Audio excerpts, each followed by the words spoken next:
பேசாம இருந்தாலும் மனசோட மனசாக பேசிய ஒரு காலம்,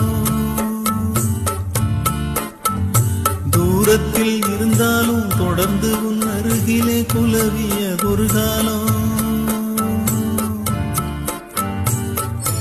இன்று நானும் ஓரத்தில்,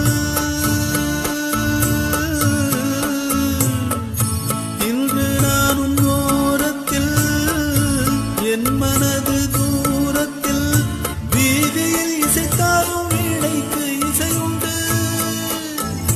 வீணாகி போகாது கேட்கின்ற நின்று வேங்குழல் பாடுது வீணையோடு. உன் குத்தம்மா என் குத்தம்மா, யார நானும் குத்தம் சொல்ல, இது உன் குத்தம்மா